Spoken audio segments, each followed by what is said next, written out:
প্রিয় দর্শক, আসসালামু আলাইকুম।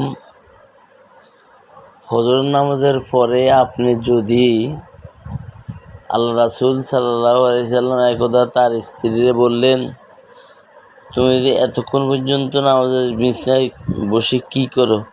কয়, আল্লাহ রাসূলুল্লাহ, আমি জিকির করতে করতে এই পর্যন্ত।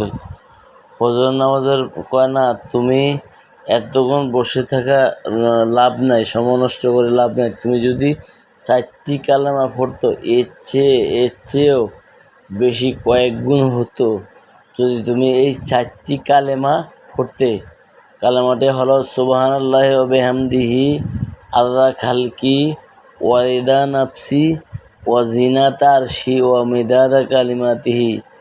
এই কালেমা সেটটার এত বড় গুরুত্বপূর্ণ ফজিলত আপনার জন্য এই 4টি কালেমায় যথেষ্ট।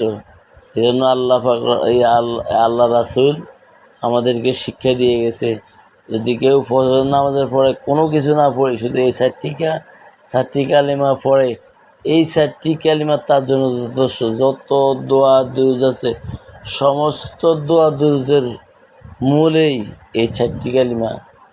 এই 4টি কালেমার অনেক বড় অর্থ, যে অর্থের শুনলে আপনার মন ভরে যাবে। কিন্তু আমি এখন এই ভিডিওতে বলি নাই, সামনে কোনো একটা ভিডিওতে বলবো।